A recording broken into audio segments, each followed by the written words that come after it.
Bien, ahora sí nos toca abrir el libro de Dios. Ya hablamos bastante nosotros, ahora toca que Dios hable.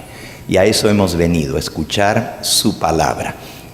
En el libro de Apocalipsis, en el capítulo 16, encontramos la lectura que es el ancla del mensaje de este fin de semana. Comenzamos anoche y continuaremos hoy y por la tarde también. Dice Apocalipsis 16, versículo 13. Y vi salir de la boca del dragón, y de la boca de la bestia, y de la boca del falso profeta, 3 espíritus inmundos, a manera de ranas, que son espíritus de demonios, que hacen señales y van a los reyes de la tierra en todo el mundo para reunirlos para la batalla del gran día del Dios Todopoderoso. Y Cristo inserta en esta profecía un mensaje especial para su pueblo cuando esto esté sucediendo. Dice el versículo 15: He aquí yo vengo como ladrón. Bienaventurado el que vela y guarda sus ropas, para que no ande desnudo y vean su vergüenza. He aquí vengo como ladrón, en medio de lo que está pasando en el mundo hoy en día, donde fuerzas satánicas enviadas por el dragón, la bestia y el falso profeta están yendo a las naciones del mundo. Se están dirigiendo a los jefes políticos de las naciones, a los reyes, a los gobernantes, para reunirlos en un último intento de rebeldía contra el Dios del cielo. El nuevo orden mundial, anoche hablamos sobre esto y las implicaciones y cómo este texto está describiendo esa reunión, pero que cuando ellos digan, vimos anoche, paz y seguridad, es cuando va a venir ¿qué? La destrucción repentina. Por eso el versículo que sigue dice: y los reunió en el lugar que en hebreo se llama Armagedón. Pero antes de que llegue ese conflicto final, el Señor dice: yo vengo como ladrón, cuando menos lo estén esperando. Así como el ladrón que no se sabe cuándo viene, porque Cristo dijo en Mateo 25 que si supiéramos cuándo el ladrón viene, pues lo estaríamos esperando detrás de la puerta, ¿verdad? No dejaríamos que nos robe la casa. Pero no se sabe, Él viene en forma sorpresiva. Y claro, esa forma sorpresiva no es para el pueblo de Dios, es para el mundo que está haciendo planes de establecer un gobierno mundial y poner a un hombre representante de Dios en la tierra bajo el nuevo orden mundial. Unificar las religiones, unificar la política, unificar la economía del mundo para lograr el tan anhelado tiempo de paz y seguridad. Y qué interesante que esas son las dos palabras que están en la boca de todos los líderes mundiales: peace and security, national security. Están hablando de seguridad nacional, de unirse todas las naciones para aplastar el terrorismo, para no permitir que las cosas que están sucediendo en tantos lugares de la tierra, guerras, genocidio, asesinato en masa, como acaba de suceder en Siria esta semana pasada, 190 muertos en cuestión de 10 minutos. Y eso puede parecer no mucho, pero llevan 1,5 millones de asesinados en Siria, un país que no es tan grande. 1,5 millones de gente muerta por esa guerra allí. Entonces, en medio de toda esta conmoción, Cristo dice: yo vengo como ladrón. Pero entonces, para el mundo viene como ladrón, pero para nosotros tiene un mensaje especial. Está en el versículo 15. Pero antes de leer esa parte que tiene que ver con su pueblo, bienaventurado el que vela y guarda sus ropas, para que no ande desnudo y vean su vergüenza. Ese es el mensaje para el pueblo de Dios. Y ya les voy a mostrar por qué es el mensaje para nosotros. Pero la primera parte del versículo, he aquí yo vengo como ladrón, no es para nosotros, o no debiera ser para nosotros. Vamos a comparar esto, antes de seguir explicando el versículo 15, con lo que leímos anoche en Primera de Tesalonicenses, capítulo 5. Primera de Tesalonicenses, capítulo 5. Comenzando en el versículo 1, dice así: pero acerca de los tiempos y de las ocasiones, no tenéis necesidad, hermanos, de que yo os escriba. Ustedes no necesitan que les avise del tiempo en que estamos viviendo, y de las ocasiones quiere decir los tiempos señalados por Dios para ejecutar sus juicios. De eso hablamos anoche, de los juicios de Dios que vienen sobre esta tierra.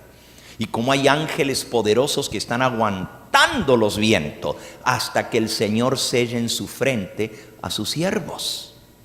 Hermanos, ustedes no tienen necesidad de que os hable, dice Pablo, acerca de los tiempos y de las ocasiones, porque vosotros sabéis, versículo 2, perfectamente que el día del Señor vendrá como ladrón en la noche. Lo mismo que dice Cristo allí, ¿verdad?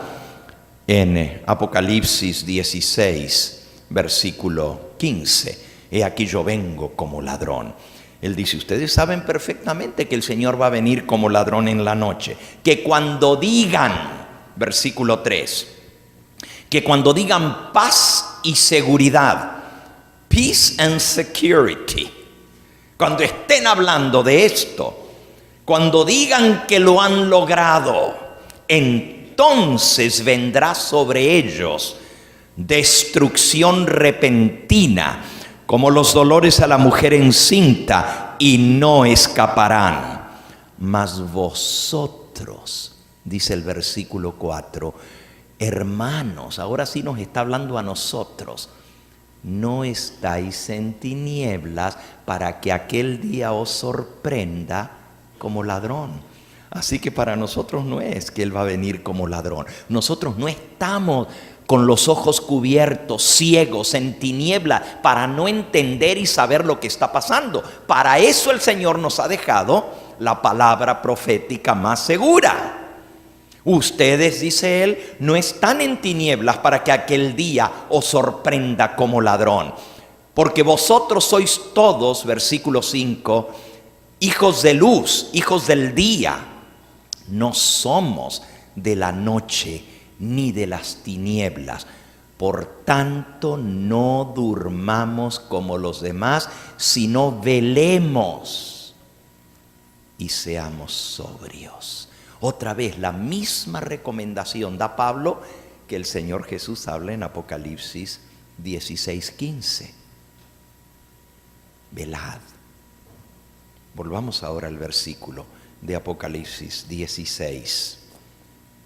Las palabras del Señor Jesús que están insertadas dentro de este capítulo que es altamente profético de eventos finales. Él tiene un mensaje especial. Dice el versículo 15, he aquí yo vengo como ladrón, no para el pueblo de Dios, sino para el mundo, para los que están haciendo su estratagema para lograr paz y seguridad, y no lo van a poder lograr. Pero entonces el mensaje para su pueblo, para su iglesia: feliz del que vela, bienaventurado el que vela y guarda sus ropas, para que no ande desnudo y vean su vergüenza. Este mensaje es o tiene relación directa con el mensaje de Jesús para la iglesia de la Odisea. Y vamos a compararlo. Ustedes saben que la iglesia de la Odisea es la séptima y última iglesia. El libro de Apocalipsis comienza con la primera visión. En total, el libro de Apocalipsis tiene 7 visiones. 7 visiones. O sea, el Señor le fue revelando a Juan en la isla de Patmos y se le apareció 7 veces en distintas circunstancias y le dio 7 visiones. Algunas son más largas, otras son más cortas, pero todas están registradas en el libro de Apocalipsis. La primera visión es cuando Él se aparece, el Señor Jesús, al apóstol Juan en la isla de Patmos, y Juan se voltea para ver la voz de trompeta que lo estaba llamando. Y al darse vuelta ve a Jesús. Y entonces Jesús le dice: tengo un mensaje que tú tienes que escribir y enviarlo a las 7 iglesias que están en Asia. Y entonces el capítulo 2 y 3 contiene el mensaje a las 7 iglesias. Claro, no vamos a estudiar esto ahora, pero solamente tenemos que saber que esas 7 iglesias representan 7 períodos de la iglesia del Señor a lo largo de los siglos, desde la época del apóstol Juan hasta la venida de Cristo. 7 períodos de la iglesia. Y el último, el séptimo, está representado ese período por la iglesia de la Odisea. Y la Odisea viene de 2 palabras en griego: laos, que quiere decir pueblo, y disea viene del verbo dikaiō, que quiere decir juzgar. Pueblo juzgado o pueblo del juicio. Eso quiere decir la Odisea. Y ese último periodo es el periodo del juicio justo antes de la venida del Señor. Porque cuando Jesús aparezca en las nubes del cielo, ya cada caso está decidido. Ya Él viene a traer su recompensa. Lean Apocalipsis 22, versículo 11. Estas palabras las dice el Señor Jesús al terminar su obra mediadora en el santuario celestial. Y dice así: el que es injusto sea injusto todavía, y el que es inmundo sea inmundo todavía. El que es justo practique la justicia todavía, y el que es santo santifíquese todavía. Cuando Jesús pronuncia estas palabras, se acabó para siempre la oportunidad de salvación. Ya el que es justo se quedó justo, y el que es sucio se quedó sucio para siempre. Ya Jesús sale del santuario celestial, termina su obra intercesora allí. Pero, y lo vemos porque en el versículo 12 dice: he aquí yo vengo pronto, y mi galardón conmigo para recompensar a cada uno según sea su obra. En otras palabras, antes que Jesús venga, porque Él dice: vengo pronto, ya Él ha pronunciado en el cielo las palabras en el santuario celestial: el que es justo se quedó justo, y el que es sucio se quedó sucio para siempre. Y Él dice: yo vengo y traigo mi galardón, mi recompensa, para darle a cada uno lo que se merece. Es obvio que antes de que Jesús venga tiene que haber un juicio, porque cuando Él viene, los muertos en Cristo van a resucitar, los justos, los vivos, seremos transformados y todos juntos seremos arrebatados en las nubes a recibir al Señor en el aire. Los impíos van a ser destruidos con el resplandor de su venida. Entonces, el juicio ya está hecho, ya está terminado. Miren cómo lo describe la mensajera del Señor en el libro Primeros Escritos, en la página 200.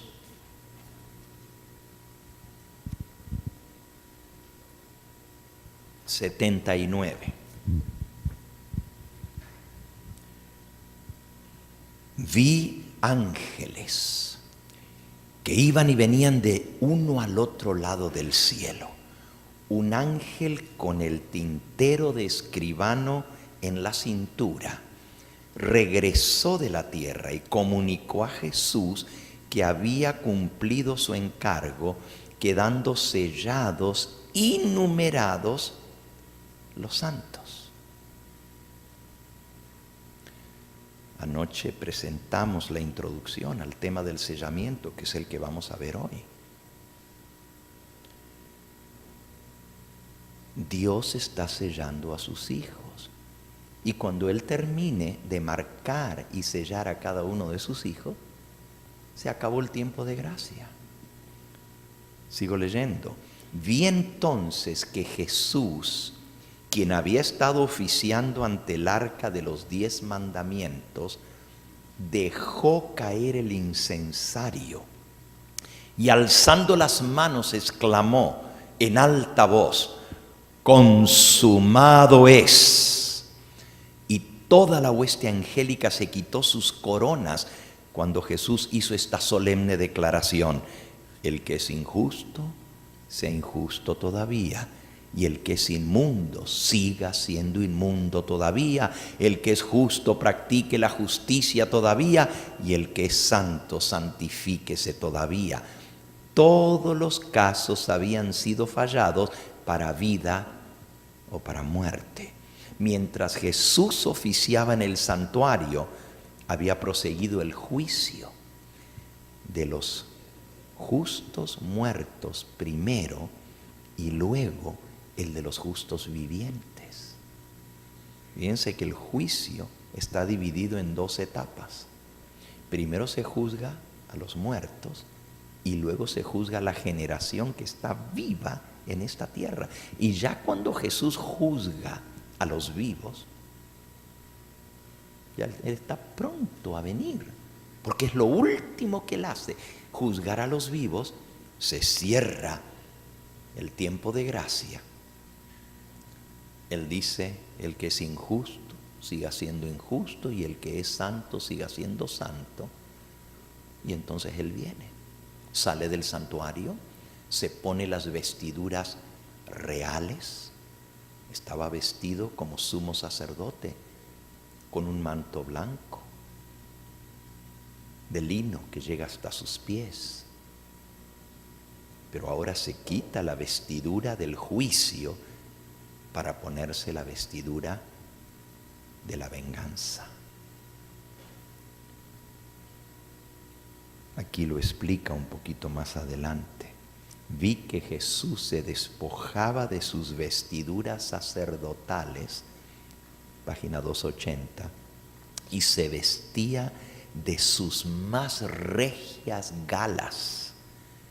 Llevaba en la cabeza muchas coronas, una corona dentro de la otra. Rodeado de la hueste angélica dejó el cielo. Las plagas estaban cayendo sobre los moradores de la tierra entonces. Así que después que Él termina el juicio, se cambia sus ropas, sale. No llega de inmediato, le toma un tiempito llegar. Las plagas están cayendo sobre los habitantes de esta tierra.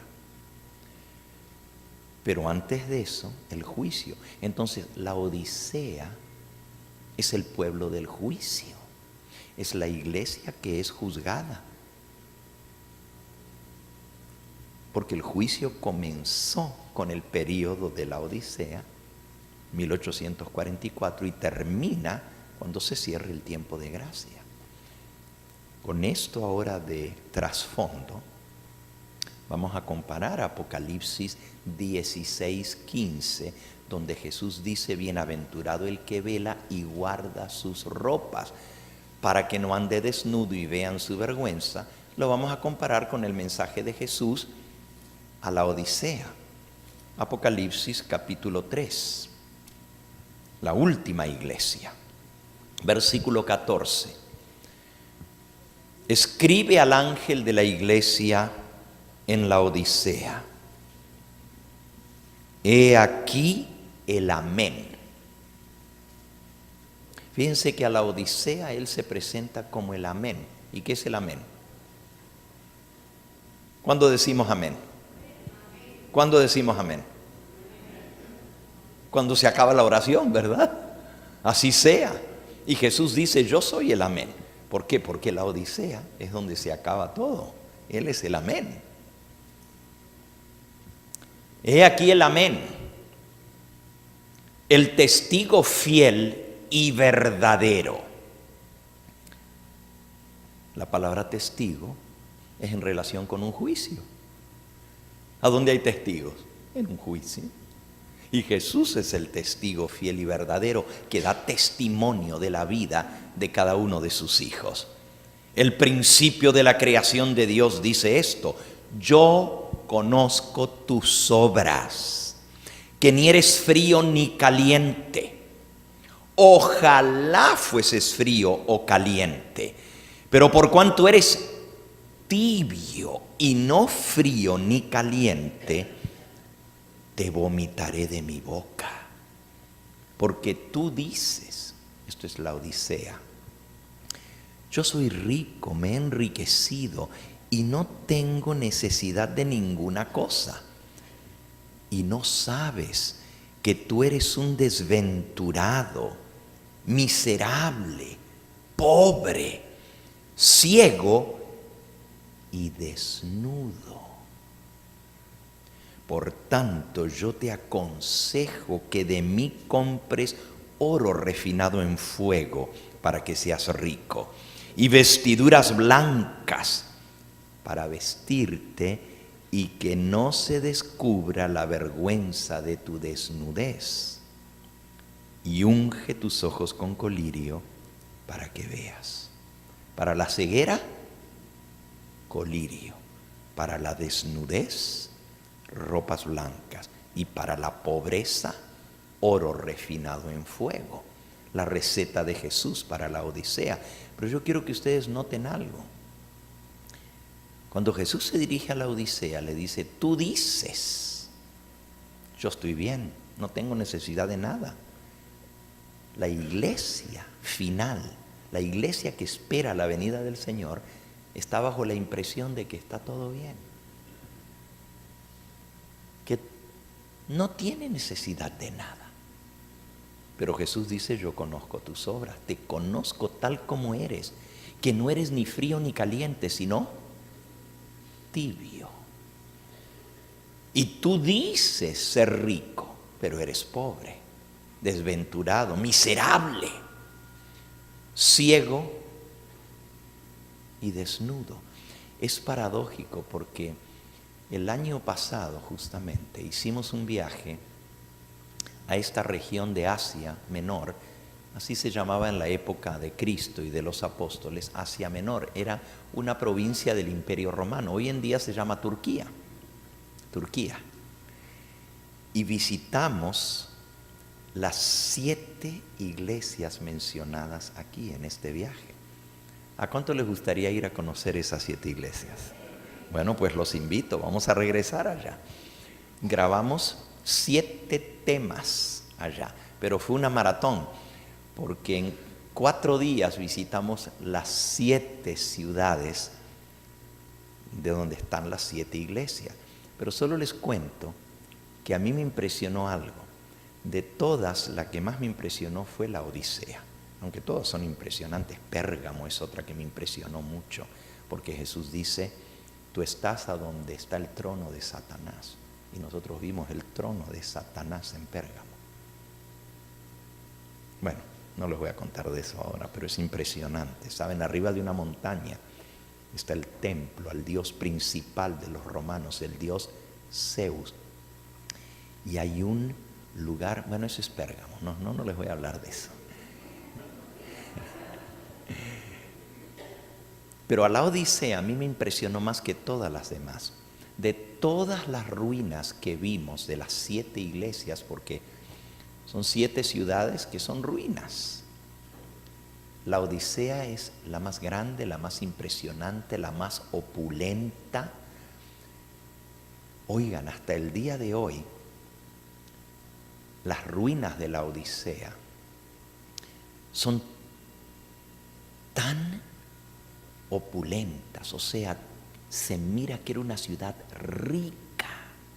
Usted va por la calle principal y está todo, bueno, han excavado el 10% de las ruinas, el 10%, todavía le falta excavar el 90%, pero solo con lo que está excavado, excavaron el centro de la ciudad y la calle principal, y usted ve las mansiones, las columnas de mármol, los edificios, una riqueza que pues ni el día de hoy hay ciudades tan ricas como esa.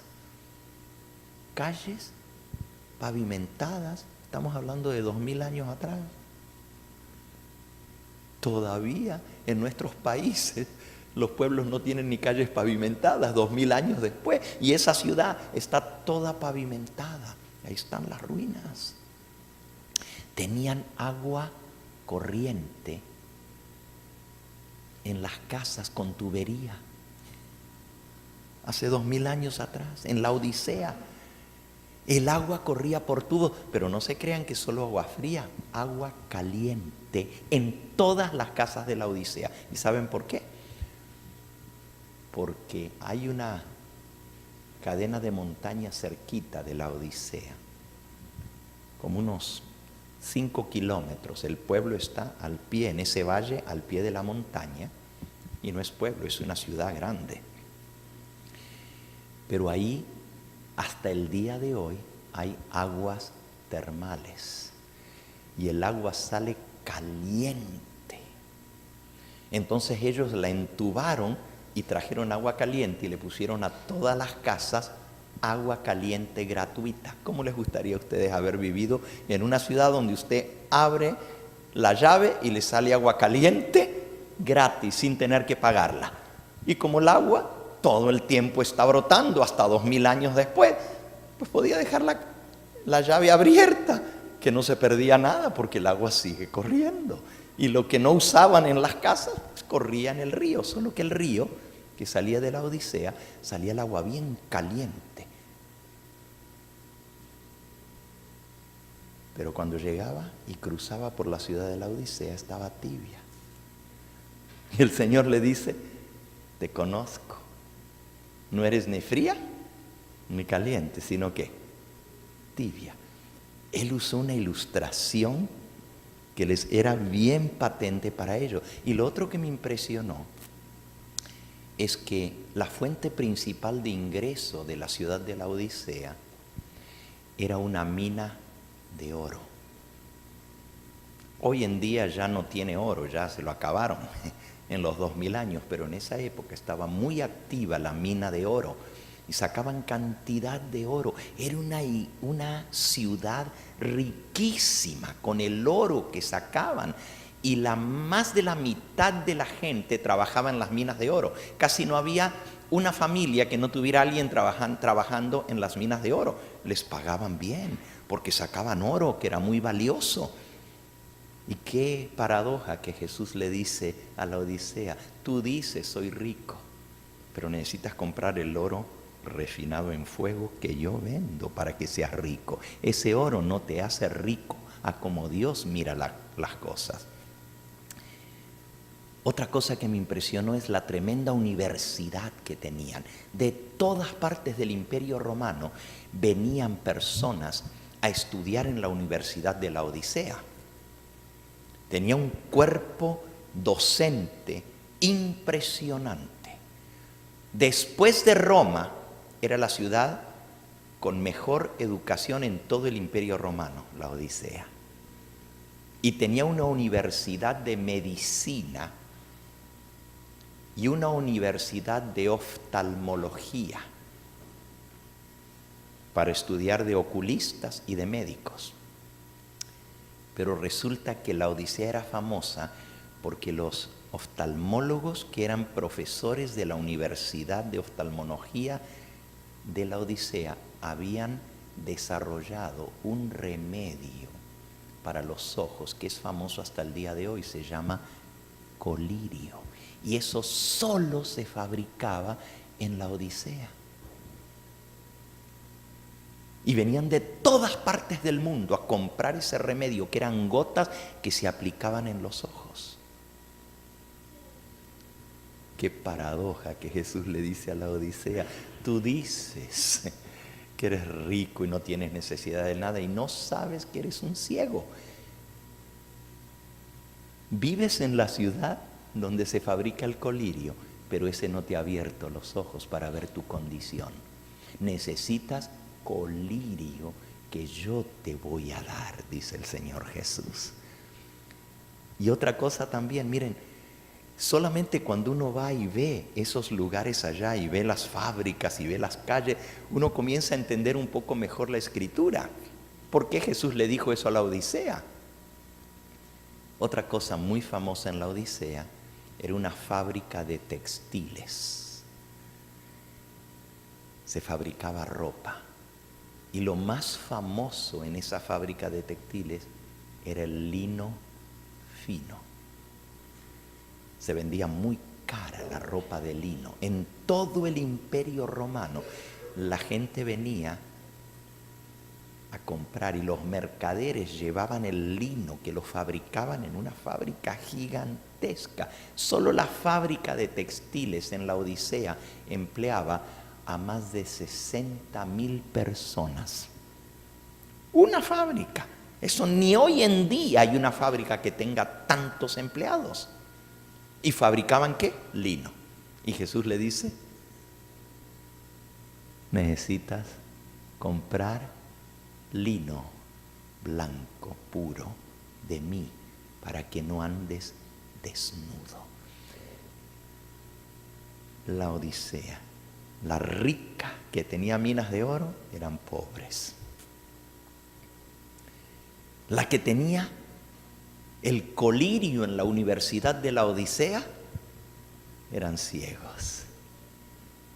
La que tenía el agua caliente, eran tibios, ni fríos ni calientes. Y la que debiera haber estado vestida porque tenía la fábrica de ropa, andaban desnudos a los ojos de Dios. Entonces, cuando Jesús le dice a la Odisea, y hermanos, entendamos que esto tenía una aplicación para esos días, pero tiene una aplicación más patente para nosotros hoy en día, para la iglesia última, la iglesia del juicio, la iglesia que espera la venida del Señor. Y Él nos dice a nosotros que tenemos el mismo problema que tenía la iglesia de la Odisea en el primer siglo. Los mismos problemas. Y fíjense que a la Odisea le dice: compra de mí, Jesús es el que está hablando, vestiduras blancas para vestirte, y que no se descubra la vergüenza de tu desnudez. Pero ahora, unos capítulos más adelante, ya en el tiempo de angustia, porque lo que estamos leyendo es del tiempo de angustia, como vimos anoche, Jesús le dice a su iglesia, a su pueblo, en el versículo 15 del capítulo 16, bienaventurado el que vela y guarda sus ropas, para que no ande desnudo y vean su vergüenza. A esta altura, ya la Odisea tiene que estar vestida. Por eso le dice: guarda tus ropas. Ya no le dice: andas desnuda. Le dice: vela, cuida, guarda tus ropas.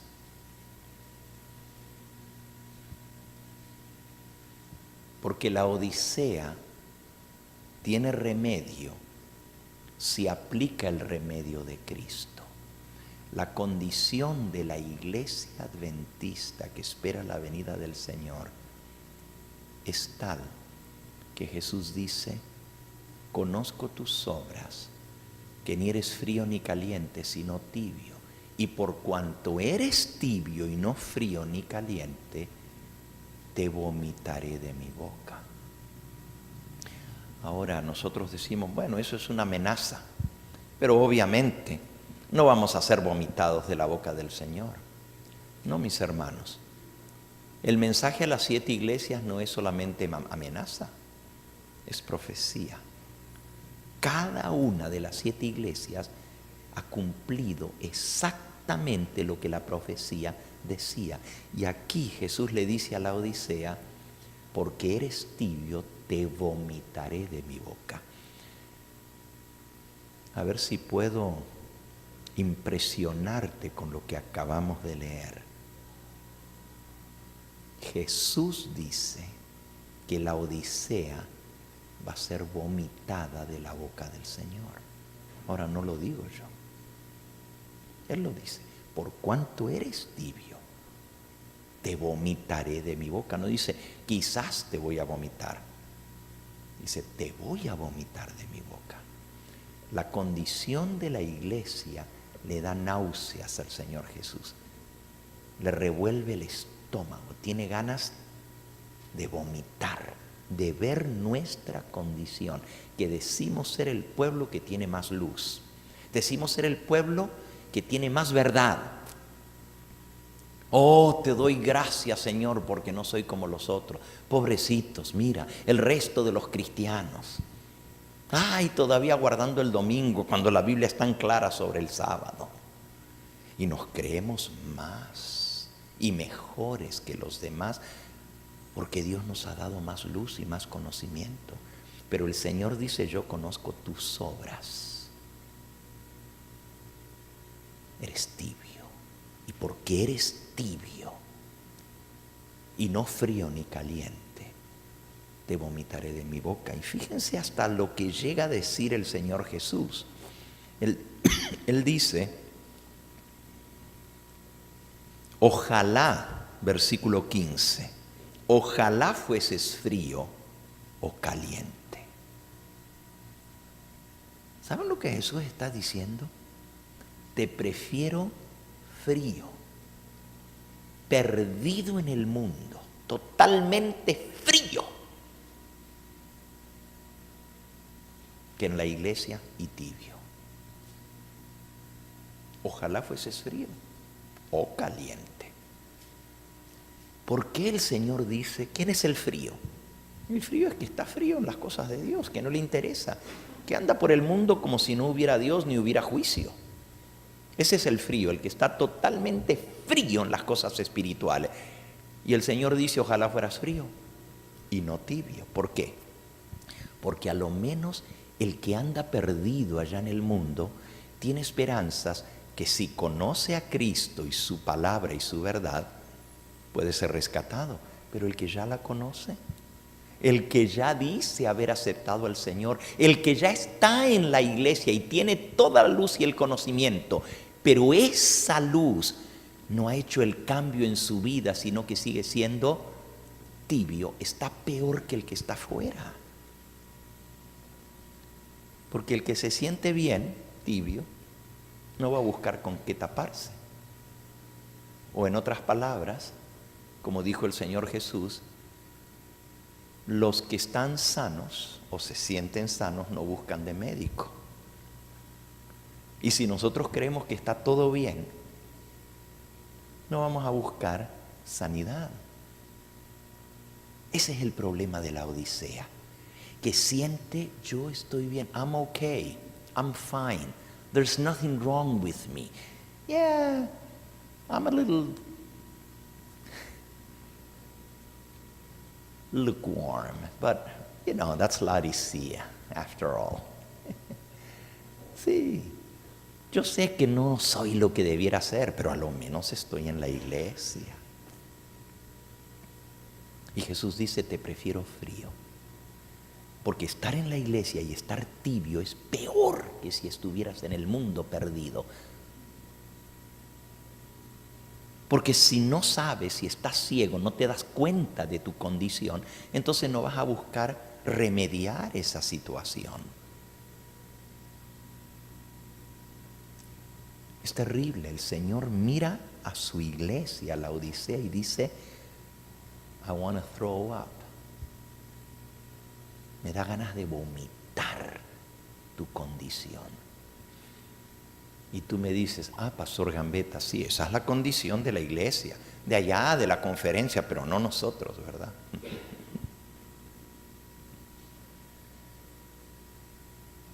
No hagamos comparaciones. El Señor dice, yo conozco tus obras. Somos adventistas del séptimo día. Qué bonita se mira la iglesia hoy, ¿verdad? Que así hubiera estado las otras noches. Nomás pensamos que porque venimos el sábado a la iglesia y ya cumplimos con la misa de 11, ya estamos bien. Pero el Señor nos quiere calientes, trabajando para su obra, buscando a las almas que perecen. Todo aquel que no está envuelto en la obra del Señor de buscar a las almas, no está trabajando con el Señor, en armonía con Él. De nada vale su profesión de fe. ¿Sabes lo que dice la mensajera del Señor en el libro Servicio Cristiano? El Señor no cuenta los miembros de la iglesia por los que están anotados en los libros, dice la mensajera del Señor, ni por los que asisten a los cultos. Así no lo cuenta Dios. ¿Saben cómo lo cuenta Dios? Por los que están trabajando en favor de las almas. Esos son los que Dios cuenta.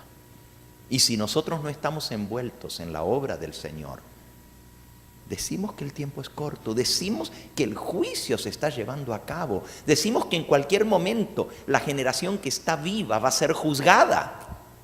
Decimos que los juicios de Dios ya están por venir, como vimos anoche. ¿Y cuándo es que vamos a alertar a la gente? Anoche vimos y lo leímos, que los poderosos ángeles de Dios recibieron la orden, aguanten un poco más, no suelten los vientos todavía, hasta que hayamos sellado en sus frentes a los siervos de nuestro Dios. Y la mensajera del Señor, comentando sobre esto, aquí en el libro Eventos de los Últimos Días,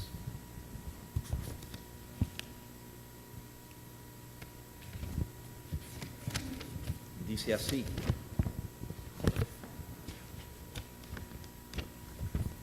en la página 243. Los ángeles están ahora sujetando los vientos de la lucha para que no soplen hasta que el mundo sea advertido de su cercana condenación. ¿Por qué todavía los ángeles están aguantando los vientos? Porque el mundo tiene que ser ¿qué? Alertado. ¿Y quién lo va a hacer? ¿A poco Dios va a escribir la alerta en el cielo y va a poner alerta roja para que todo el mundo lo vea? Nosotros somos los que tenemos que alertar al mundo. En este mismo libro, en la página 46 dice: en un sentido muy especial, los adventistas del séptimo día han sido colocados en el mundo como centinelas. ¿Qué es un centinela? Un vigilante. Los centinelas se ponen en las torres. En la antigüedad las ciudades estaban amuralladas y había torres. Y el centinela estaba en la torre viendo el horizonte. Y donde veía que venía el peligro, alertaba a la ciudad. Para eso es un centinela, un guardia, para alertar, para cuidar. Los adventistas somos los centinelas del mundo. A los adventistas se les ha confiado la tarea de dirigir la última amonestación a un mundo que perece. La palabra de Dios proyecta sobre ellos una luz maravillosa. Una obra de la mayor importancia les ha sido confiada: proclamar los mensajes del primero, segundo y tercer ángeles. ¿Qué es lo que Dios le encomendó a la iglesia adventista? Proclamar estos 3 mensajes. Ninguna otra obra puede ser comparada con esta. Nada debe desviar nuestra atención de hacer esta obra. Nada. Pero resulta que hoy en día lo que menos se predica es el mensaje de los 3 ángeles. La mensajera del Señor tiene otra cita en Mensajes Selectos, tomo 1, página 46. Ella dice que el diablo ha diseñado una situación tal en la iglesia adventista que el mensaje que Dios le dio, que es el mensaje de los 3 ángeles, sea silenciado, sea opacado. ¿Saben lo que ella dice? Ella dice que el diablo ha manipulado las circunstancias en la iglesia adventista para que el mensaje que Dios le dio para que diera al mundo y lo alertase, iba a ser detenido. Literalmente, si quieren la cita la puedo buscar. El mensaje que Dios le dio a la iglesia adventista iba a ser detenido.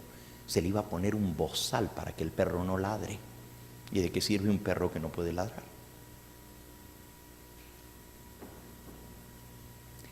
La expresión que usa la mensajera del Señor allí dice: the message that God gave to his people to give to the world would be muffled.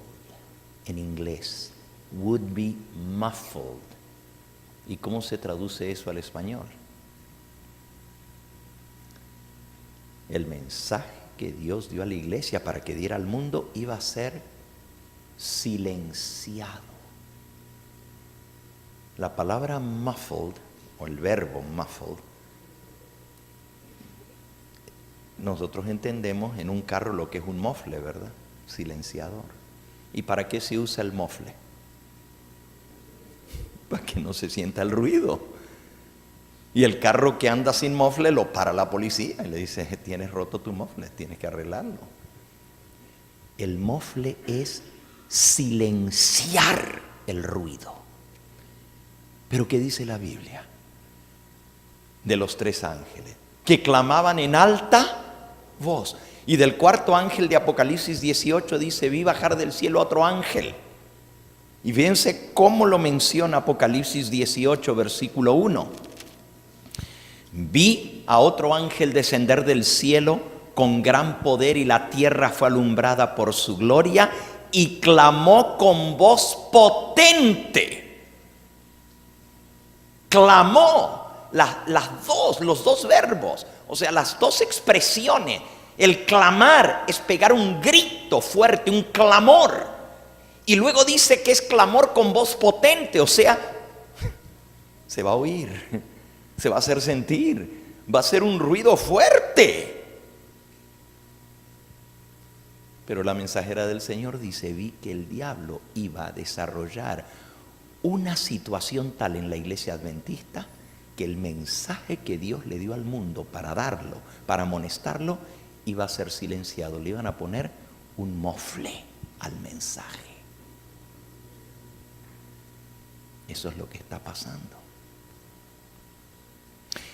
Por un lado, el pueblo tibio.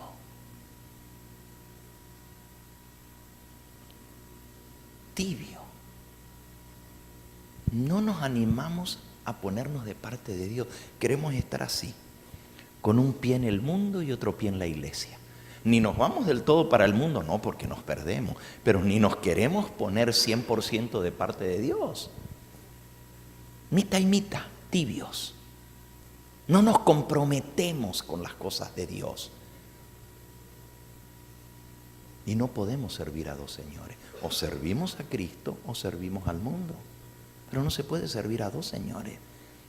Entonces Dios nos llama a hacer una verdadera reforma. ¿Qué le dice el Señor Jesús a la Odisea? Apocalipsis 3, versículo 18.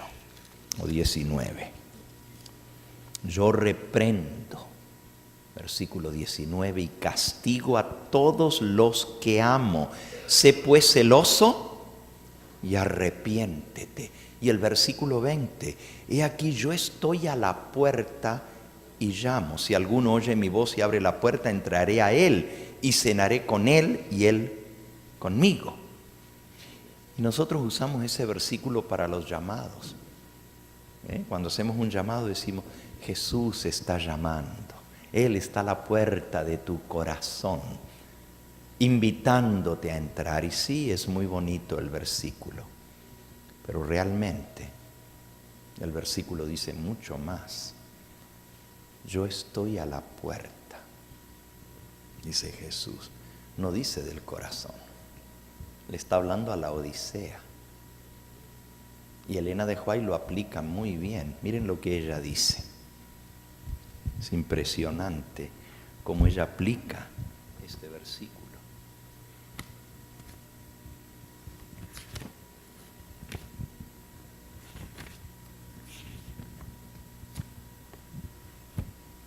En el mismo libro, Eventos de los Últimos Días, página 50. La iglesia se encuentra en el estado de la Odisea. La presencia de Dios no está en su medio. Esto está tomado de Notebook Leaflets, tomo 1, página 99. Y aquí solamente citaron esa frase. La iglesia se encuentra en el estado de la Odisea, la presencia de Dios no está en su medio. Notebook Leaflets, eso quiere decir notas y panfletos, volumen 1. Pero yo aquí en mi libro le copié cómo sigue la cita, porque la busqué en el original. Y dice, qué cosa tan terrible es haber dejado al Señor Jesús fuera de su propia iglesia. Está a la puerta, no adentro. ¡Wow!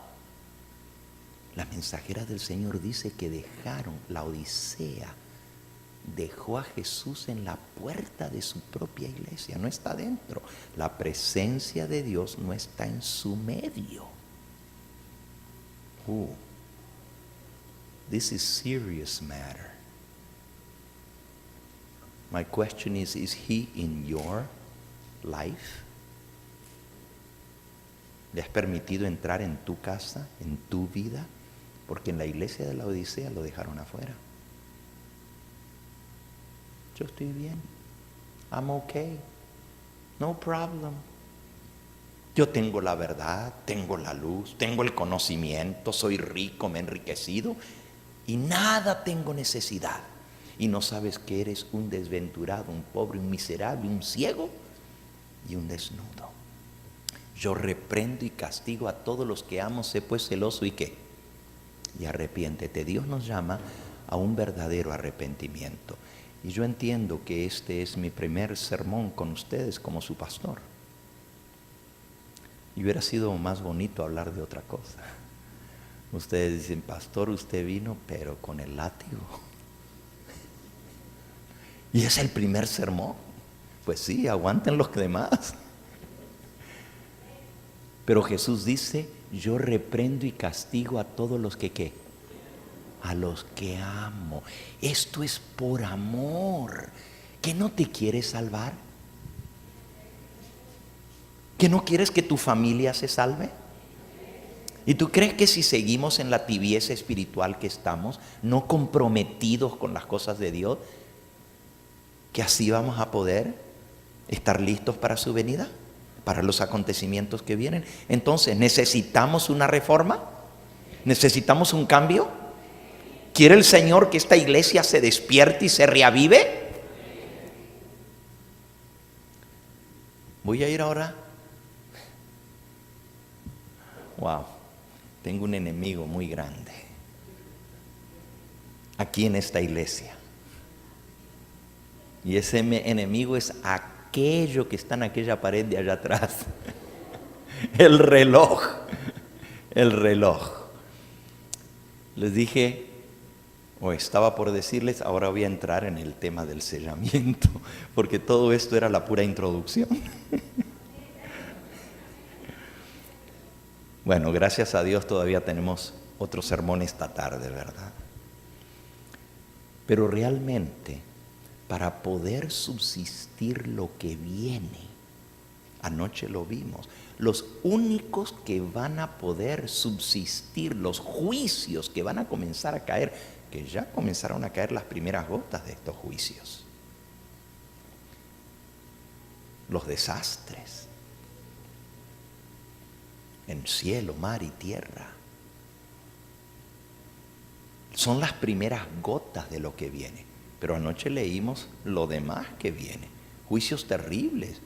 Llegamos hasta la sexta trompeta. Y los únicos que van a subsistir, dice Apocalipsis 9, versículo 5, son los que tienen el sello de Dios en sus frentes. Por eso quiero hablarles un poquito sobre este tema y lo que significa el sello de Dios en la frente. En el libro Joyas de los Testimonios, tomo 2,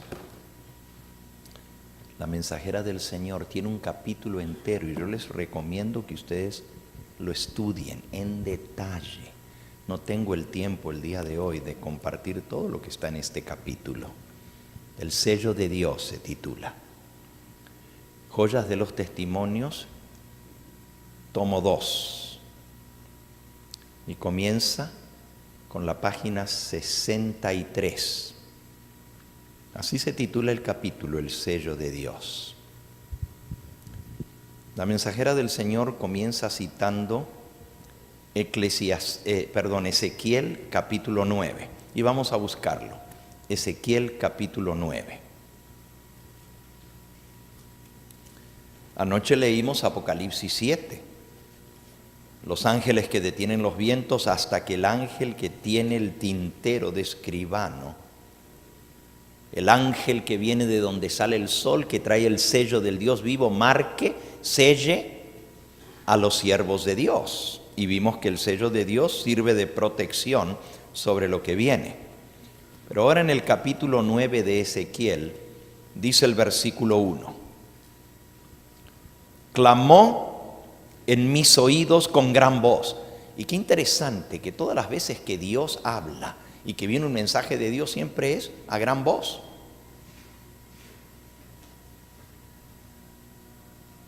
El mensaje de Dios es fuerte.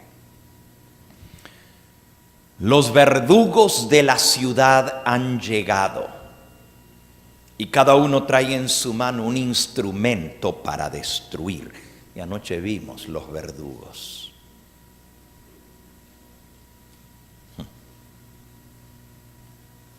¿A quién va a usar Dios como verdugos?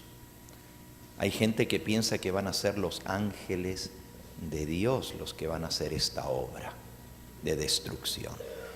Pero nosotros vimos anoche que el ángel del abismo lleva por nombre el destructor. ¿Y quién es el ángel del abismo?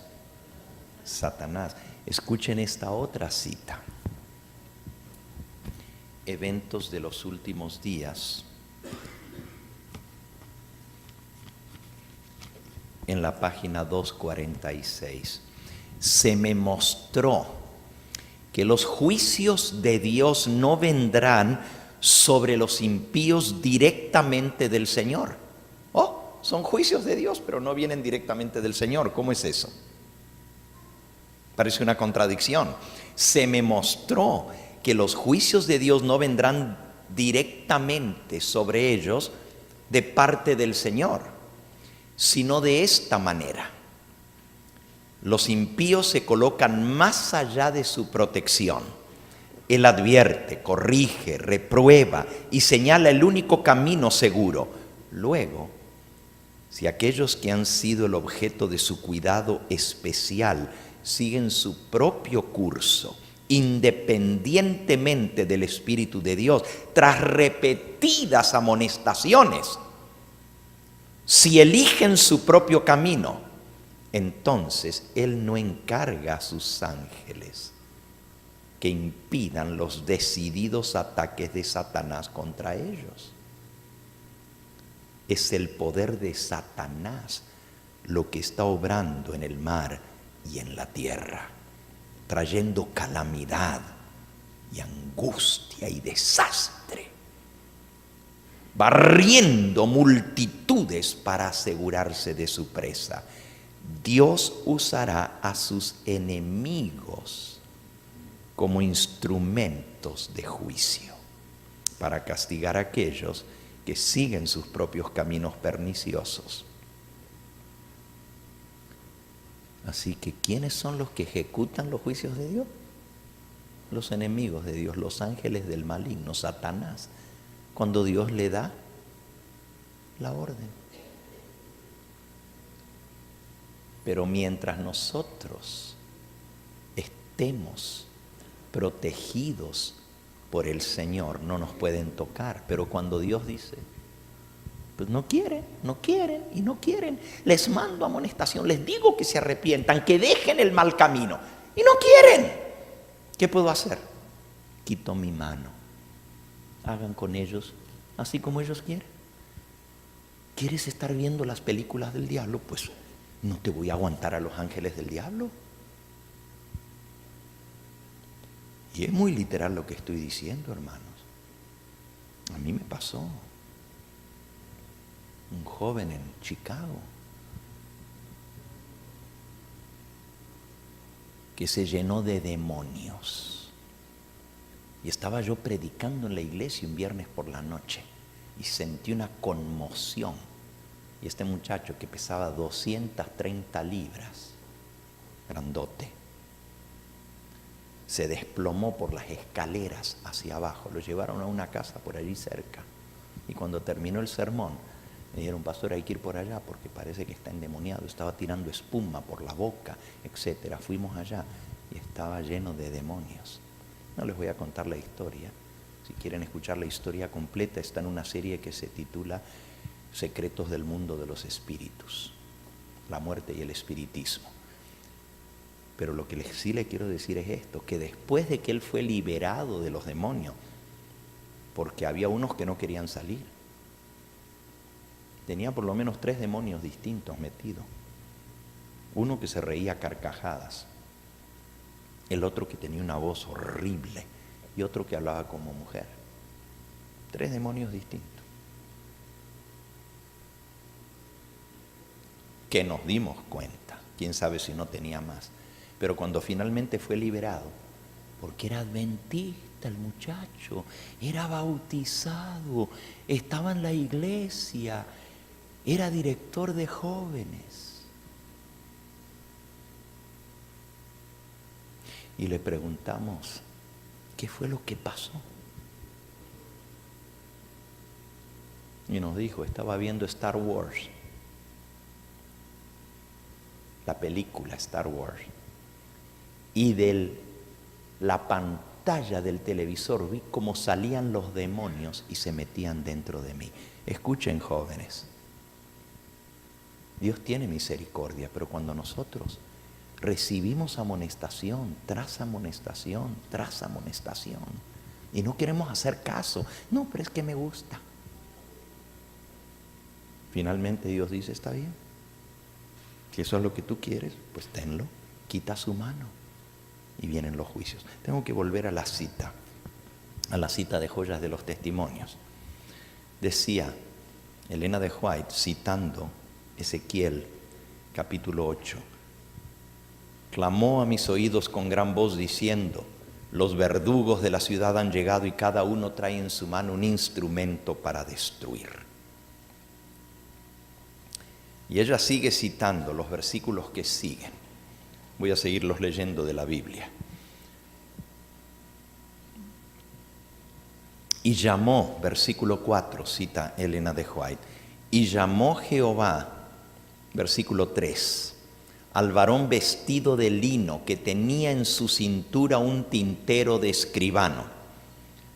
Y le dijo Jehová, pasa por en medio de la ciudad, por en medio de Jerusalén, Jerusalén representa al pueblo de Dios, al pueblo adventista. Y ponles una señal en la frente a los hombres que gimen y claman a causa de todas las abominaciones que se hacen en medio de ella. Y a los otros dijo, oyéndolo yo, pasad por la ciudad en pos de él y matad. No perdone vuestro ojo, no tengáis misericordia, matad a viejos, a jóvenes, a vírgenes, a niños, a mujeres, hasta que no quede ninguno. Pero a todo aquel sobre el cual hubiere señal, no os acercaréis, y comenzaréis por mi santuario. Wow. Comenzaron pues desde los varones ancianos que estaban delante del templo. Y les dijo, contaminad la casa, llenad los atrios de muertos, salid. Y salieron y mataron en la ciudad. Y aconteció que cuando ellos iban matando, yo quedé solo y me postré sobre mi rostro delante de Jehová y dije, ay, Señor Jehová, ¿destruirás a todo el remanente de Israel derramando tu furor sobre Jerusalén? Hablando del remanente. Y la preocupación de Ezequiel es, ¿vas a destruir a todo el remanente, que no va a quedar nadie? Y me dijo, la maldad de la casa de Israel y de Judá es grande en sobremanera, pues la tierra está llena de sangre, la ciudad está llena de perversidad, porque han dicho, ha abandonado Jehová la tierra y Jehová no ve. Así pues haré yo, mi ojo no perdonará, no tendré misericordia, haré recaer el camino de ellos sobre sus propias cabezas. Ahí está. Lo que ellos quieren, pues quito la mano, que les caiga lo que ellos están buscando.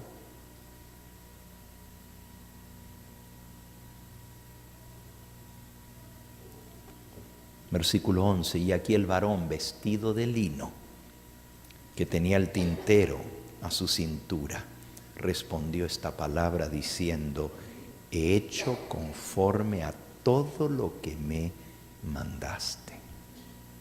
Continúo con la cita. Después de citar todo esto que acabamos de leer, Elena de White comenta ahora Ezequiel capítulo 9 y dice, Jesús está por abandonar el propiciatorio del santuario celestial para ponerse las vestiduras de venganza. Se quitará las vestiduras sacerdotales al terminar su mediación y se pondrá las vestiduras reales para derramar su ira en juicio contra aquellos que no han querido responder a la luz que Dios les ha dado. ¿Por quién comienza? Pasa por Jerusalén. Lo que estamos leyendo es el comienzo. Después viene todo lo que vimos anoche del Armagedón y todo lo demás, pero a ninguno de los que están sellados los pueden tocar. Pero lo que estamos leyendo ahora es literal. La mensajera del Señor dice que los que recibieron la luz, pero se endurecieron su corazón, no quisieron cambiar su manera de ser, son los primeros. En vez de enternecerse, sigue diciendo, por la paciencia y la tolerancia que el Señor ha manifestado hacia ellos, los que están en la iglesia, pero no temen a Dios ni aman realmente la verdad, fortalecen su corazón en su mala conducta. Pero aún la tolerancia de Dios tiene límites y ya hay muchos que los están sobrepasando. Han superado los límites de la gracia y por tanto Dios va a intervenir y va a vindicar su propio honor. Con infalible exactitud, El Ser Infinito sigue llevando una cuenta con todas las naciones. Mientras Él ofrece su misericordia con invitaciones al arrepentimiento, la cuenta permanece abierta. Pero cuando las cifras de la maldad llegan a cierta cantidad que Dios tiene prefijado, comienza el ministerio de su ira. La cuenta se cierra, cesa la paciencia divina. Entonces ya no intercede la misericordia en su favor, retira su mano y los entrega a sus propias concupiscencias. Al profeta Ezequiel, mientras miraba a través de las edades, se le presentó este tiempo en que estamos viviendo en visión. Las naciones de esta época han recibido misericordia sin precedentes. Les han sido dadas las bendiciones más selectas del cielo. El mundo entero ha tenido oportunidad de escuchar el mensaje. Pero el orgullo intensificado, la codicia, la idolatría, la inmoralidad, el desprecio a Dios y la vil ingratitud son cosas anotadas contra ellos, contra ellas. Están cerrando rápidamente su cuenta con Dios. Eso es con el mundo. Pero lo que me hace temblar, dice ella, es el hecho de que aquellos que han tenido mayor luz y los mayores privilegios han sido contaminados por la iniquidad prevaleciente. Bajo la influencia maléfica del mundo que los rodea, muchos, aún entre los que profesan la verdad presente, se han enfriado. Están tibios y están siendo arrastrados por la corriente del mal, igual que los demás. ¿A poco los adventistas no están viendo las mismas películas que los que están afuera? ¿A poco no están yendo los mismos espectáculos que los que son incrédulos? ¿A poco no están yendo a parties y a fiestas igual que el resto del mundo? ¿A poco no tienen los mismos ídolos de los deportes que el resto del mundo? ¿A poco no se visten o quieren vestirse igual que el mundo? ¿Saben ustedes que en un estudio que se hizo en las universidades adventistas se encontró que hay tanta droga en las universidades adventistas entre los jóvenes como las que hay en las universidades no adventistas? Igualito. El alcohol, el 78% de los estudiantes de universidades adventistas consumen alcohol. 78%, that's almost 8 out of 10. They're drinking in the Adventist schools. Se han contaminado. La influencia del mundo los ha arrastrado.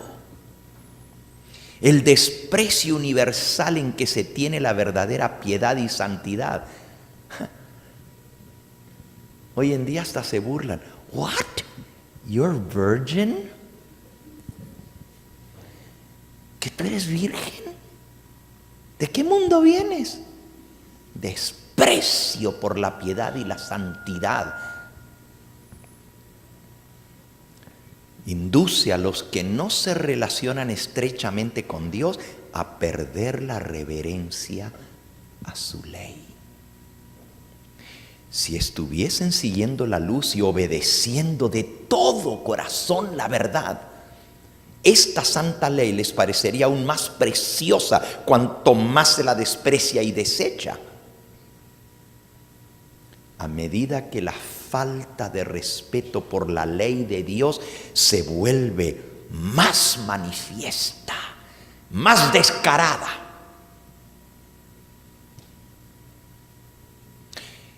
Hermano, esto da terror lo que estamos viendo a nuestro alrededor.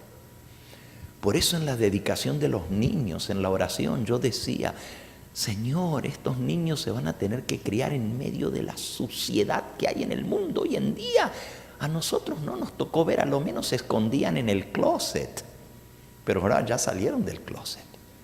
Y ahora ya están en las iglesias adventistas, empujando por lesbian, gay, LGTB.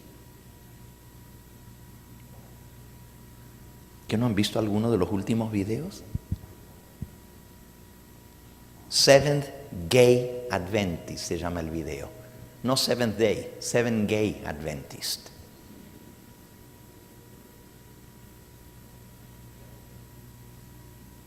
Aquí en California, la iglesia de Hollywood, no hispana, gracias a Dios, pero la iglesia americana, tiene una anciana transveste.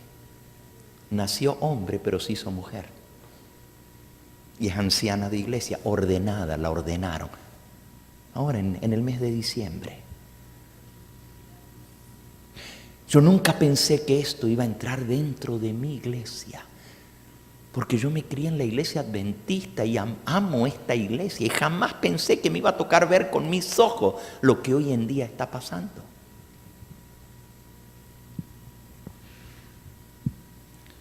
Pero estamos bien. No nos damos cuenta de nuestra condición. El amor hacia los preceptos divinos en los fieles aumenta en la medida en que en los demás aumenta el desprecio hacia ellos. La diferencia se va a ver bien clarita, hermanos, bien clarita, porque unos no van a recibir el sello de Dios y otros lo vamos a recibir. Y yo quiero incluirme en eso. Por eso le pido al Señor, con temor y temblor, por mi salvación y la salvación de mi familia y de mis hijos.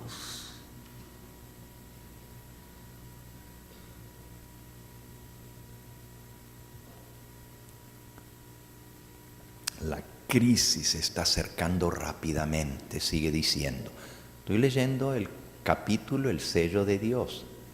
Está también en Testimonios, volumen 5, volume 5 of the Testimonies. ¿Okay?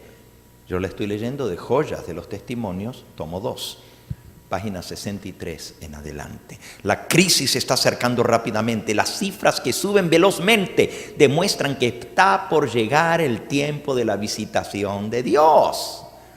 Miren, hermanos, cuando la cosa llegó a tal punto, en Sodoma y Gomorra, Dios dijo, voy a ver qué está pasando allá, porque el clamor de Sodoma ha llegado hasta el cielo. ¿Y ustedes saben lo que pasó? Dios dijo, basta, se acabó, no más. Y mandó fuego y azufre. Pónganse a pensar que esta nación, los Estados Unidos de Norteamérica, ha aprobado una ley que deja en ridículo la santa ley de Dios. Lo que Dios creó en el comienzo, porque la Biblia dice, a imagen de Dios lo creó, varón y hembra los creó. Y los bendijo. Y dijo, dejará el hombre a su padre y a su madre, se unirá a su mujer, y serán los dos una sola carne. Ahora legalmente en esta nación, en la nación entera, el matrimonio entre dos hombres es legal. El matrimonio entre dos mujeres, en violación abierta y directa a lo que Dios estableció. Y sí, estoy consciente de que estoy saliendo en televisión abiertamente y sé las consecuencias que esto puede traer. Entiendo, pero no me puedo callar, porque los que van a recibir el sello de Dios van a estar gimiendo y clamando por las abominaciones. ¿Cuánto tiempo más creen ustedes que le queda a esta nación antes que los juicios de Dios caigan? ¿Cuánto tiempo le puede quedar a esta nación? Las dos cosas más sagradas que vienen a la raza humana desde el Edén, lo que Dios estableció en el Edén, fueron dos instituciones. La primera, el matrimonio, ha sido anulada. Ha sido anulada. Y la otra es el Santo Sábado. Cuando esta nación anule por ley el Santo Sábado para establecer el domingo, se acabó. Miren, escuchen lo que dice aquí. En el libro Eventos de los Últimos Días, nuevamente.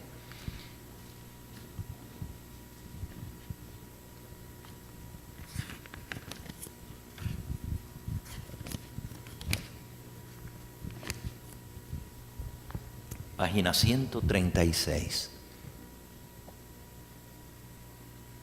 El pueblo de los Estados Unidos ha sido una nación favorecida. Pero cuando establezcan una ley para restringir la libertad religiosa, cuando renunciando al protestantismo apoyen al papado, la medida de su culpa se habrá completado. Y en los libros del cielo, Dios escribirá apostasía nacional. Cuando nuestra nación, los Estados Unidos, promulgue una ley en los concilios legislativos para comprometer la conciencia de los hombres en cuanto a sus privilegios religiosos, imponiendo la observancia del domingo y usando un poder opresivo contra los que guarden el sábado de la Biblia, la ley de Dios quedará definitivamente invalidada en los Estados Unidos, y a esa apostasía nacional seguirá la ruina de la nación. Oh, mis hermanos, ya dieron el primer paso: invalidar el matrimonio. El próximo paso es invalidar el Santo Sábado. Y cuando esto suceda, Dios lo registra en los libros del cielo, la nación entera apostató. Y lo que sigue es la ruina nacional. En el tiempo cuando la apostasía sea nacional, cuando los dirigentes de la nación, obrando de acuerdo con el plan de acción satánico de los ángeles demoníacos que van a los jefes de Estado para convencerlos, obrando de acuerdo con el plan de acción satánico, cuando Estados Unidos se aliste junto al hombre de pecado, al hijo de perdición, para establecer el domingo como día de reposo por ley, entonces se colmará la medida de la culpa. La apostasía nacional es la señal para que ocurra de inmediato la ruina nacional. ¿Cuánto le queda a esta nación?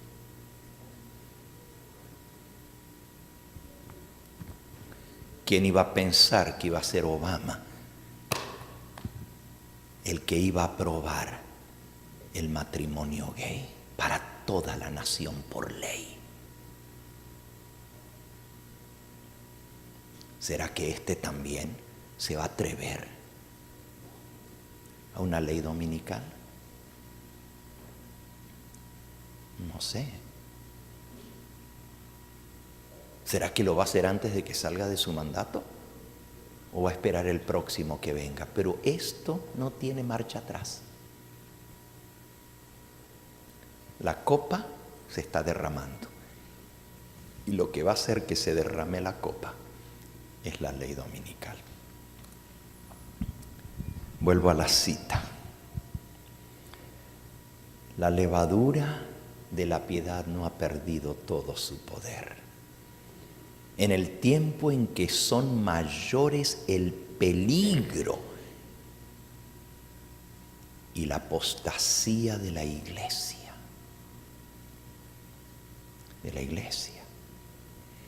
El pequeño grupo que se mantiene en la luz estará suspirando y clamando por las abominaciones que se cometen en la iglesia. Fíjense, Dios va a tener un remanente fiel, un pequeño grupo que se va a mantener suspirando, clamando por las abominaciones que se están haciendo. Sus oraciones ascenderán especialmente en favor de la iglesia, porque sus miembros están obrando a la manera del mundo.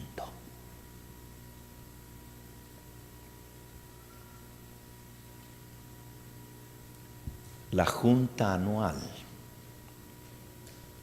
en el mes de noviembre, recién pasado, de la Asociación General, aprobó un documento presentado por los teólogos de Andrews, diciendo cómo se debe tratar a los homosexuales, lesbianas y transvestes dentro de la iglesia adventista.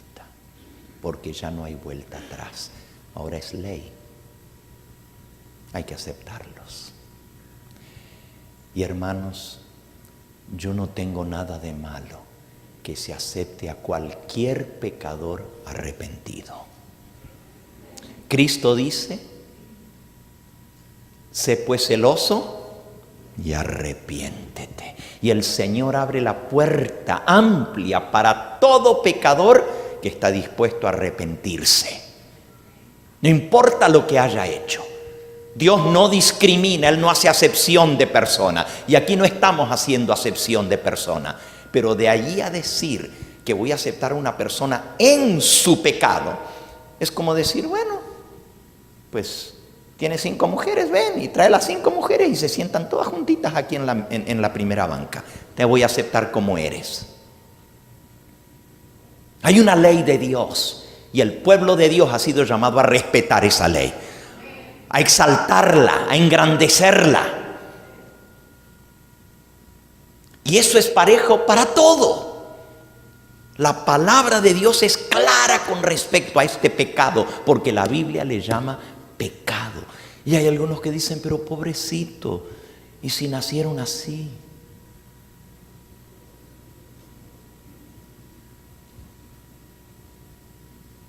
Y si una persona nació con la debilidad de la cleptomanía, que le gusta robar porque lo heredó, pues pobrecito, él ya nació así, hay que dejarlo así.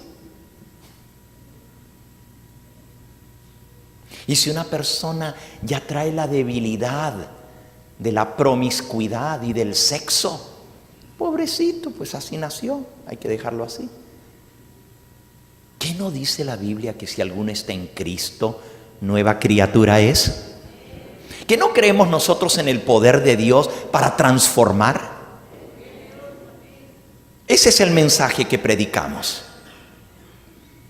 Yo reprendo y castigo a todos los que amo. Sé pues celoso y arrepiéntete, dice el Señor. Claro que Dios quiere aceptar a todo el que arrepentido viene a Él. El pequeño grupo, sigo leyendo, que se mantiene en la luz estará suspirando y clamando por las abominaciones que se cometen. Sus oraciones ascenderán especialmente en favor de la iglesia, porque sus miembros están obrando igualito que el mundo. No serán vanas las oraciones de estos pocos fieles. Cuando el Señor salga como vengador, también vendrá como protector. Alabado sea su nombre. El mismo Señor que se levanta en aquel tiempo, se levantará Miguel, el gran príncipe. El mismo que se pone las vestiduras reales para castigar al mundo por su pecado y a la iglesia por su pecado, a la Odisea, y la va a vomitar de su boca, es el mismo que viene como protector para todos aquellos que tengan el sello de Dios en su frente.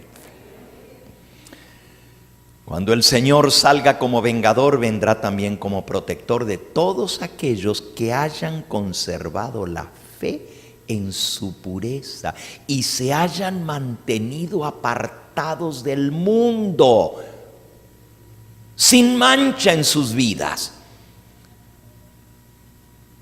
La orden es, Ezequiel 9:4, pasa por en medio de la ciudad, por en medio de Jerusalén, y ponles una señal en la frente a los hombres que gimen y claman a causa de todas las abominaciones que se hacen en medio de ella.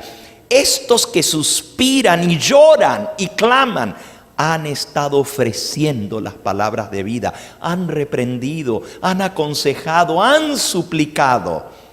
Algunos de los que estaban deshonrando a Dios en la iglesia se han arrepentido, han humillado su corazón delante de Él, pero la gloria del Señor ya se ha apartado de Israel. Y aunque muchos perseveraban en las formas de la religión, faltaban el poder y la presencia de Dios en su iglesia. ¿Ustedes captan la magnitud de lo que estamos leyendo? Cuando esto suceda, que el sello de Dios está siendo colocado en las frentes de sus hijos, la gloria del Señor ya se ha apartado de Israel por sus abominaciones. Por eso la orden es: ponles una señal a los que están gimiendo y clamando. Mark them, seal them. Colócales una señal en la frente.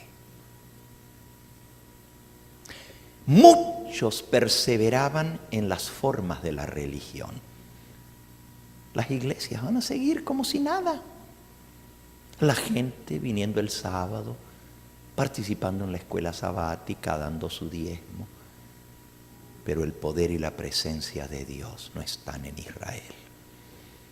En el tiempo en que su ira se manifieste con castigos, estos humildes y consagrados discípulos de Cristo se distinguirán del resto por la angustia de su alma, expresada en lamentaciones y lloros y reproches y amonestaciones, mientras que otros procuran arrojar un manto sobre el mal existente y excusar la gran impiedad que prevalece por doquiera. Los que tienen celo por el honor de Jehová y amor por las almas no callarán para obtener el favor humano. Sus almas justas se afligen día tras día por las obras y conversaciones profanas de los impíos. Son impotentes para detener el torrente de la iniquidad. De allí que se llenan de pesar y alarma, lloran delante de Dios al ver la religión despreciada en los mismos hogares de aquellos que han tenido tan grande luz.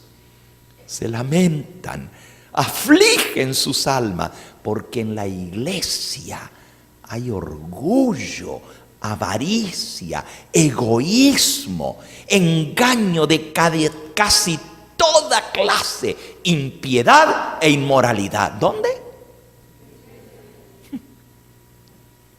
El Espíritu de Dios que inspira la reprensión es pisoteado mientras triunfan los siervos de Satanás. Dios queda deshonrado y la verdad anulada en su propia iglesia.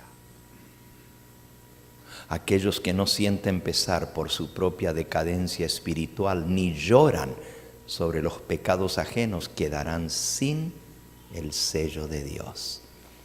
Y el Señor ordena a sus mensajeros, los hombres que tienen las armas de matanza en la mano: pasad por la ciudad en pos de él, herid, no perdone vuestro ojo, no tengáis misericordia, matad a viejos, a jóvenes, a vírgenes, a niños, a mujeres, hasta que no quede ninguno, mas a todo aquel sobre el cual hubiere señal, no os llegaréis. Y habéis de comenzar desde mi santuario. Comenzaron pues desde los varones ancianos que estaban delante del templo. Y ahora miren el comentario de Elena de White. Aquí vemos que la iglesia era la primera en sentir los golpes de la ira de Dios. Los ancianos, aquellos a quienes Dios había brindado tan grande luz, que se habían destacado como guardianes de los intereses espirituales del pueblo, habían traicionado su cometido. They had betrayed God in the duty He gave them. Traicionaron a Dios en el puesto que Dios los había puesto. Habían asumido la actitud de que ya no necesitamos esperar milagros, que la gente cambie realmente, ni la señalada manifestación del poder de Dios como en tiempos anteriores. Times have changed, dicen. Los tiempos han cambiado. Estas palabras fortalecen la incredulidad y dicen: el Señor no hará bien ni mal, es demasiado misericordioso para castigar a su pueblo escogido. ¿Cómo va a castigar a la iglesia si son sus hijos? Así, el clamor de paz y seguridad es dado por hombres que no volverán a elevar su voz como trompeta para mostrar al pueblo de Dios sus transgresiones y a la casa de Jacob sus pecados. Estos perros mudos que no querían ladrar son los que sienten la justa venganza de un Dios ofendido. Hombres, jóvenes y niñitos, todos perecen juntos. Comienza por los dirigentes. Perros mudos. Wow. Eso está tomado del profeta Isaías. Él menciona esa expresión, perros mudos. ¿Y de qué sirve un perro mudo? ¿De qué sirve un perro mudo? Viene el peligro, se mete alguien en la casa, se salta el cerco y el perro a nadie alerta. Así son aquellos que dejan pasar el pecado y no señalan al pueblo, no levantan la voz de trompeta, dicen: don't worry, everything's fine, God is too good, He's not going to condemn you, just live your life. Deja que la gente viva como quieran, no te metas con ellos, don't rock the boat. Qué triste. Yo no quiero ser un perro mudo, por amor a las almas, porque cuando las almas están en peligro, alguien las tiene que alertar. Las abominaciones por las cuales los fieles suspiraban y lloraban eran lo que podían ver y discernir sus ojos finitos, pero pecados mucho peores de los que provocaron los celos del Dios puro y santo no les estaban revelados. El gran escrutador de los corazones conoce todo pecado cometido en secreto por los obradores de iniquidad.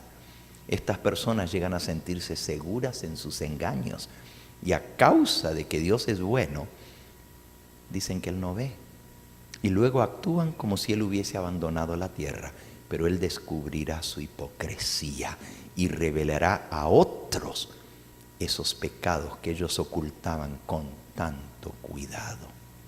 Ninguna superioridad de jerarquía, de dignidad o sabiduría humana, ningún cargo, por sagrado que sea,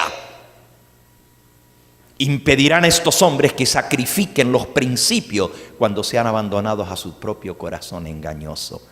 Los que fueron considerados como dignos y justos dirigentes del pueblo resultan ser los caudillos de la apostasía.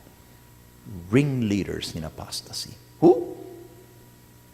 the very ones that are the leaders, are the ringleaders in apostasy. Los que fueron considerados como dignos y justos resultan ser los caudillos de la apostasía en la iglesia y dan ejemplos de indiferencia y abuso de las misericordias de Dios. Ya no tolerará él su conducta impía y en su ira obra con ellos sin misericordia.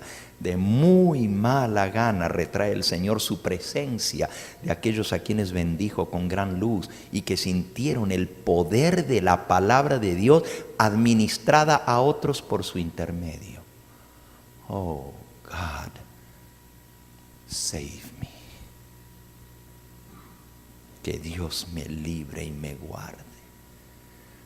De muy mala gana el Señor retrae su mano. Me da tristeza, Dios, tener que decir. Y a un lado, de aquellos a quienes Él bendijo con gran luz, que sintieron el poder de la palabra administrada a otros a través de ellos. Fueron una vez sus siervos fieles, favorecidos por su presencia y dirección, pero se apartaron de Él e indujeron a otros en el error y por lo tanto caen bajo el desagrado divino. El día de la venganza está por sobrecogernos. El sello de Dios será puesto únicamente sobre las frentes de aquellos que suspiran y lloran por las abominaciones que se cometen en la iglesia. Los que simpatizan con el mundo, comen y beben con los borrachos, serán destruidos con los que hacen iniquidad, porque los ojos del Señor están sobre los justos, sus oídos atentos a sus oraciones, pero el rostro del Señor está sobre aquellos que hacen lo malo. Nuestra propia conducta determina si recibiremos el sello del Dios viviente o si seremos abatidos por las armas destructoras. Ya están cayendo las primeras gotas de la ira divina, pero cuando se derramen las plagas finales sin mezcla de misericordia en la copa de la indignación de Dios, entonces será para siempre demasiado tarde para arrepentirse y hallar refugio. No habrá entonces sangre expiatoria que lave las manchas del pecado. En aquel tiempo se levantará Miguel, el gran príncipe que está de parte de los hijos de tu pueblo, y será tiempo de angustia cual nunca fue desde que hubo gente hasta entonces. Pero en aquel tiempo de angustia será libertado tu pueblo, todos los que se hallen escritos en el libro. Cuando llegue ese tiempo de angustia, cada caso ya estará decidido. Ya no habrá tiempo de gracia, no habrá más misericordia para el impenitente. El sello del Dios vivo estará sobre su pueblo remanente. Este pequeño remanente, ¿cómo va a ser? Pequeño. Incapaz de defenderse en el mortífero conflicto con las potestades de la tierra mandadas por las huestes del dragón, de la bestia y del falso profeta. No tienen manera de defenderse. Son ángeles satánicos los que están al frente del conflicto. Anoche lo vimos. Incapaces de defenderse en el mortífero conflicto con las potestades de la tierra mandadas por las huestes del dragón, de la bestia y del falso profeta. Este remanente hace de Dios su defensa. Ha sido promulgado en la tierra por la más alta autoridad el decreto de que adoren a la bestia y reciban su marca bajo pena de persecución y muerte. Dios ayude entonces a su pueblo, porque ¿qué podría hacer su remanente sin su ayuda en un conflicto tan terrible?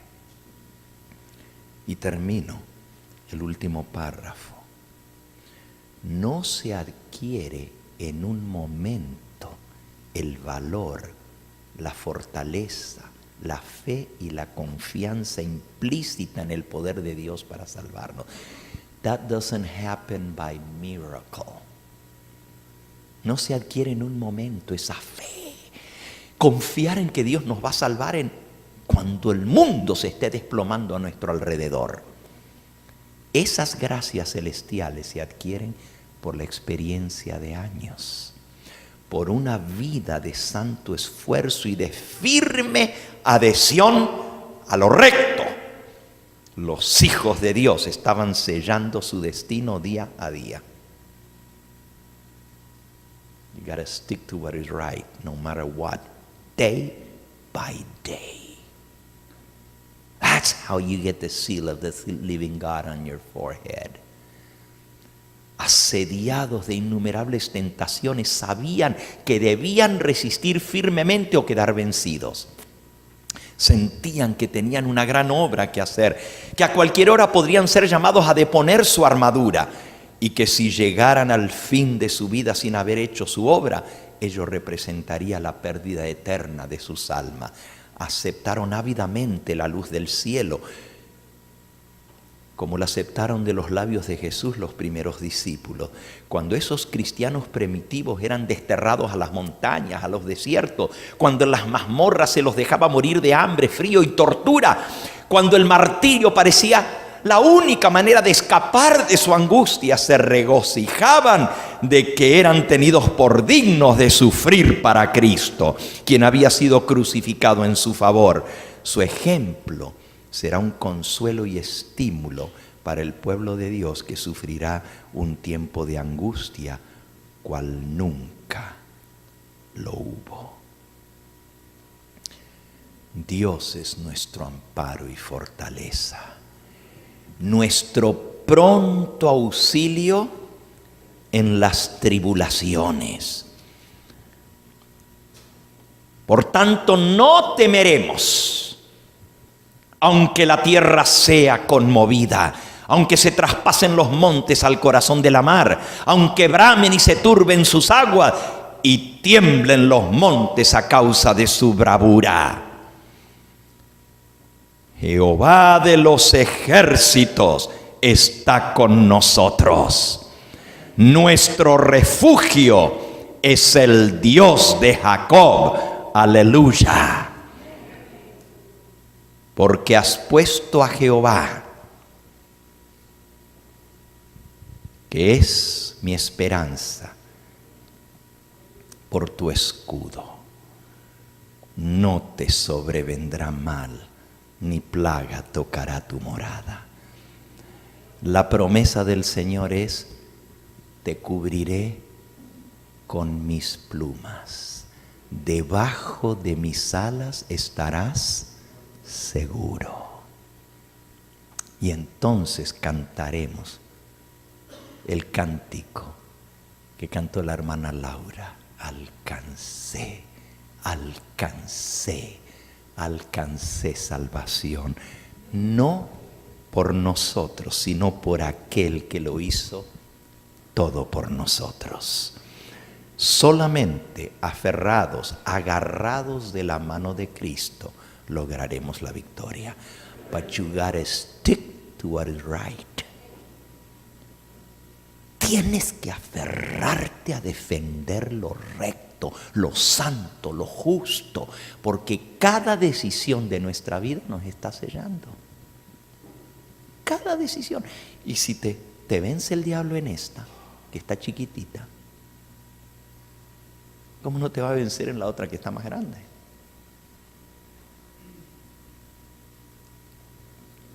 If you failed in the small things of life, how do you expect to overcome in the big things?